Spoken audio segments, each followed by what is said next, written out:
नमस्कार, मैं कमलेश कबीर आपका एक बार फिर स्वागत करता हूं इस नए एपिसोड में। इस एपिसोड में हम बात करेंगे असदुद्दीन ओवैसी की।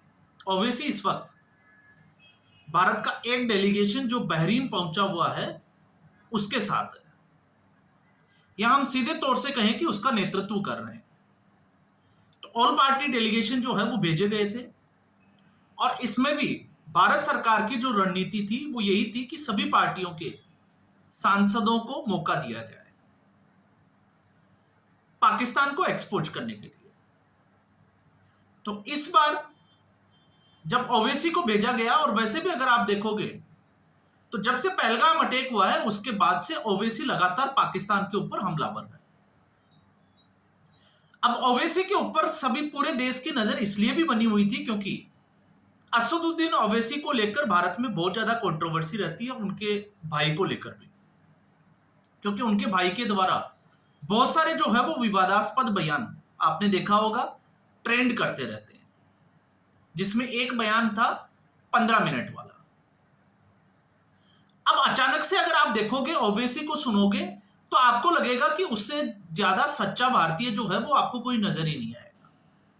अब आखिर ये बदलाव क्यों और कैसे हुआ, ये बड़ा इंपॉर्टेंट है, लेकिन उससे भी ज्यादा इंपॉर्टेंट है कि बहरीन में जो तर्क असदुद्दीन ओवैसी ने रखे वो मुझे लगता है कि हर मुसलमान को या इस्लाम को मानने वालों को सुनना चाहिए।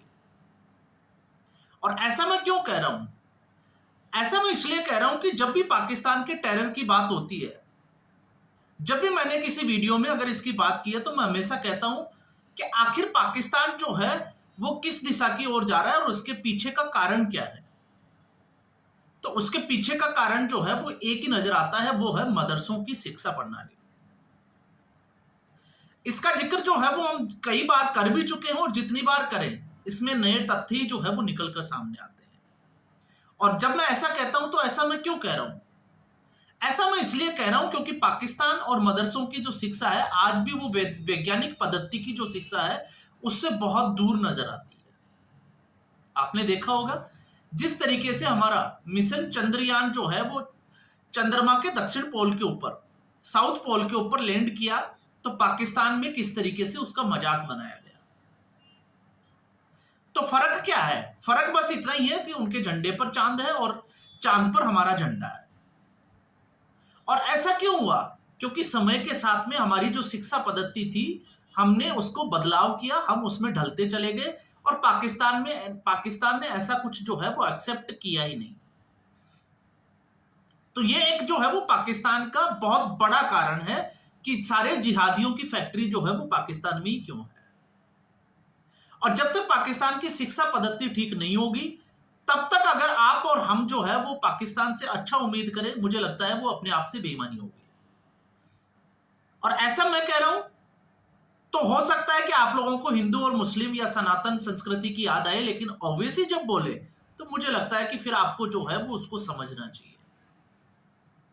तो ओवैसी ने जो बात रखी वो ये थी कि आज भी जो कुछ लोग हैं वो कुरान और हदीस को, इशारा जो है वो पाकिस्तान की तरफ था, कि उसके कुछ टेक्स्ट है उनको मिसकोट करते हैं और मिसकोट करके एक नई विचारधारा जिसको आतंकवादियों की विचारधारा कहते हैं उसको जो है वो तैयार करते हैं और उसका स्टैंड जो है वो आईएसआई जैसा है। अब आप समझ रहे होंगे कि ओवैसी ने कितनी बड़ी बात बोली कि कैसे लोग जो है वो कुरान का गलत इस्तेमाल करते हैं, कुछ टेक्स्ट को ही कोट करते हैं। और जब उन्होंने कहा तो उन्होंने सीधे तौर से कुरान की जो सूरा 5 है उसकी आयत 32 को कोट किया और सीधा कहा कि कुरान में लिखा हुआ है कि किसी एक निर्दोष की भी अगर आप हत्या कर देते हो तो आप मान के चलिए कि आपने पूरी कायनात की हत्या कर दी। तो आप सोच के देखिए कि ओवैसी ने कितनी बड़ी बात बोली। और हम जब भी जो है वो कुरान की बात करते हैं तो आपको पता होगा सर तन से जुदा के नारे लगाए जाते हैं। फिर सिखाया यह जाता है कि काफिरों को अगर आप मारोगे तो जन्नत में बेहतर हूरें मिलेगी। तो इसलिए मैंने कहा था कि पाकिस्तान की जो समस्या है वो समस्या क्या है, और इस समस्या की बात जो है वो सीधे तौर से जिस तरीके से ओवैसी ने अपनी बात रखी कि पाकिस्तान जो है वो आतंकवादियों की फैक्ट्री है, और बाकी तो आपको पता ही होगा जिस तरीके से पाकिस्तान को एक्सपोज करने के लिए ऑल पार्टी डेलीगेशंस भेजे गए हैं, तो उनके पास में सारी सामग्री है, फिर चाहे वो 26/11 से जुड़ी हुई हो या उससे पहले की हो या फिर उसके बाद की हो। और भारत ने पाकिस्तान में क्या किया, वो सारी सैटेलाइट इमेज जो है वो पाकिस्तान की जहां जहां नुकसान हुआ वो इन लोगों के साथ में है। तो मुझे लगता है कि पाकिस्तान को जिस तरीके से एक्सपोज किया जाना चाहिए था दुनिया के मंच के ऊपर, वो भारत कर रहा है। और असदुद्दीन ओवैसी ने जिस तरीके से टीआरएफ का जिक्र किया कि इस हमले में सीधा पाकिस्तान का हाथ था, क्योंकि सबसे पहले इसकी जिम्मेवारी टीआरएफ ने ली थी, फिर उसके बाद में डिलीट कर दिया था, और फिर उसके बाद में एक और जो है वो मैसेज सोशल मीडिया पे डाला था और उन्होंने जिम्मेवारी ली। तो ये मुझे लगता है कि जो लोग अब तक ये कहते थे कि आतंकवाद का कोई धर्म नहीं होता, अब उन लोगों को समझ जाना चाहिए कि आतंकवाद का धर्म होता है। और ये कौन कह रहा है, ये मैं तो नहीं कह रहा, ये तो सीधे तौर से ओवैसी जो है वो इसको एडमिट कर रहा है। तो आप समझ सकते हैं। और सबसे बड़ी बात, आईएसआई से तुलना कर रहा है, तो ओवैसी मानता है कि आईएसआई जो है वो आतंकवादी संगठन है। तो अब आप समझ सकते हैं कि विरोधियों के मुंह के ऊपर जो अब तक इसको लेकर जो है वो सनातन संस्कृति को गालियां देते थे, शायद उनको जो है वो ये बात जरूर समझ में आएगी। दूसरा, इस वीडियो में एक और बात जो है वो लगातार, कल भी मैंने एक वीडियो डाली थी जिसके बाद से मुझे लगता है कि उसके ऊपर बात करनी चाहिए, और बात ये थी उसमें कि भारत जो है वो 4th लार्जेस्ट इकोनॉमी जो है वो बन गया है, जापान को पीछे छोड़ दिया, और आने वाले 2.5 से 3 साल में जर्मनी को भी पीछे छोड़ देगा। लेकिन इससे भी कुछ लोगों का दर्द जो है वो रह रह के बाहर निकल रहा है। तो सबसे पहले आपको याद होना चाहिए, जो पर कैपिटल इनकम की बात करते हैं, तो आप जापान की और जो विकसित राष्ट्र उनकी जनसंख्या और भारत की जनसंख्या का एक बार जो है वो स्टडी करें, तो आपको समझ में आएगा कि पर कैपिटल इनकम का हालचाल जो है वो है क्या।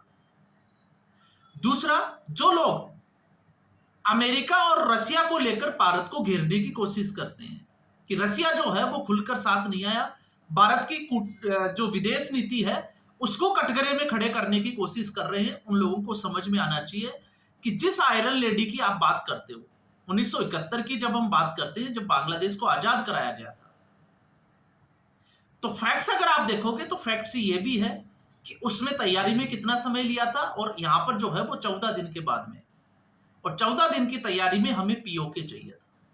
लेकिन उससे भी बड़ा जब हम बात करते हैं फैक्ट्स की, तो सबसे बड़ी चीज जो निकल कर आती है वो ये आती है कि उस वक्त आपने देखा पाकिस्तान, इस वक्त जो है वो मल्टीपल कंट्रीज के बीच में वार चलती है,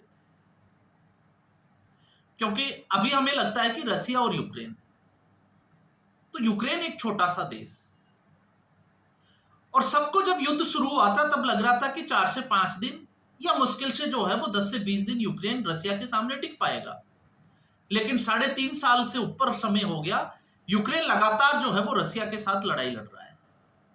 तो आखिर इतना पैसा आया कहां से, इतनी मदद किसने की? तो सीधे तौर से आपको जवाब मिलेगा कि इसके पीछे यूरोप है। तो रसिया के साथ लड़ाई यूक्रेन नहीं, यूरोप कर रहा है। और जब हम इसी कड़ी में आगे बढ़ते हैं कि एक समय जो कांग्रेसी जो है वो इस बात को लेकर चिल्लाते हैं, गला फाड़ते हैं कि एक समय था कि रसिया जो है वो अमेरिका और पाकिस्तान से लड़ाई लड़ने के लिए महासागर में उतर आया था, हिंद महासागर में, भारत को डिफेंड करने के लिए। तो आपको यह पता होना चाहिए कि उस वक्त रसिया और चाइना के बीच में न्यूक्लियर वॉर तक जो है वो छिड़ी हुई थी, एक दूसरे के ऊपर परमाणु हमले की धमकी देते थे। लेकिन इस वक्त रसिया और चीन के जो संबंध है, अब चाहे आप उसको जो है वो अमेरिका की वजह से कह सकते हैं कि पिछले कुछ सालों से रसिया और चाइना के संबंधों में सुधार हुआ है। और इस वक्त जब हम पाकिस्तान की बात करते हैं, तो पाकिस्तान जिस तरीके से लड़ाई लड़ रहा है, तो पाकिस्तान की इतनी हिम्मत नहीं है और ना इतनी औकात है कि वो हिंदुस्तान से लड़ाई लड़ सके। तो उसके पीछे कौन से देशों का हाथ है? तो अगर आप उसमें देखोगे तो सबसे बड़ा हाथ है चीन का। चीन जो है वो पाकिस्तान को इस्तेमाल कर रहा है, और आपको पता ही है सीपेक वगैरह, जो एक बड़ा प्रोजेक्ट चाइना ने अपना पैसा जो है, बहुत सारा अथा पैसा जो है वो पाकिस्तान में फंसा रखा है। तो पाकिस्तान की अहमियत चाइना को जो है वो ज्यादा अच्छे से पता है। तो कई बार क्या होता है कि हम लोग जो है वो जल्दबाजी में एक दूसरे को गाली देने की या एक दूसरे की विचारधारा के विरोध के कारण कुछ ऐसा बोल देते हैं जो देश विरोध और राष्ट्र हित में अच्छी बात नहीं होती। तो मुझे लगता है कि ऐसे फैक्ट्स जब भी कोई आप जब कमेंट्स बॉक्स में रखें तो थोड़ा जो है वो सोच विचार कर उन कमेंट्स के बारे में या उस बात को जो है वो अपने कमेंट्स में रखें, क्योंकि अगर आप ऐसा करते हो तो फिर आप अपनी जिस पार्टी की विचारधारा से आते हो आप उसी पार्टी की विचारधारा को एक्सपोज करते हो। और ऐसा मैं क्यों कह रहा हूं, क्योंकि इस जो पाकिस्तान की जो ये 3 दिन की जो लड़ाई थी, अभी भी आप देखते जाइएगा बहुत कुछ बदलने वाला है इस देश के अंदर भी और इस देश के बाहर भी। और बाहर क्या बदला वो आपने समझ लिया कि भारत जो है वो किस तरीके से अब और किस एक्यूरेसी के साथ जो है वो पाकिस्तान में, सबसे बड़ी बात यह है जिसका मैं जिक्र करूं, थोड़ा सा आपका समय जरूर लूंगा, कि जब 2016 का उरी का जो अटैक हुआ था और उसके बाद सर्जिकल स्ट्राइक हुआ था, तो पहली बार भारत ने जो है वो हिम्मत दिखाई थी दूसरे देश की सीमा में घुसने की, लेकिन वो था पीओके। 2019 में पाकिस्तान ने फिर जो है वो एक हिमाकत की, पुलवामा सीआरपीएफ के 40 जवान मारे गए, और उसके बदले में जब बालाकोट एयर स्ट्राइक हुई तो भारत ने पहली बार जो है वो पाकिस्तान की सीमा में घुसने की कोशिश की। और ये पहली बार है 2025 में कि क्या बदला, तो बदला यह है कि भारत ने पाकिस्तान की सीमा में बिना घुसे अपनी ही सीमा से जो है वो 100 किलोमीटर से 150 किलोमीटर तक के टारगेट को बड़ी एक्यूरेसी के साथ में हिट किया। तो ये भारत की सबसे बड़ी उपलब्धि है। इसलिए मैं कह रहा हूं कि आने वाले समय में जो है वो बहुत कुछ बदलने वाला है। इसलिए स्पेशली राजनेताओं के चक्कर में आकर किसी भी तरीके का जो है वो बयानबाजी करने से बचना चाहिए। तो आज के एपिसोड में बस इतना ही। उम्मीद करूंगा वीडियो एपिसोड आपको पसंद आया होगा। वीडियो को लाइक करें, शेयर करें, चैनल जरूर सब्सक्राइब करें। धन्यवाद।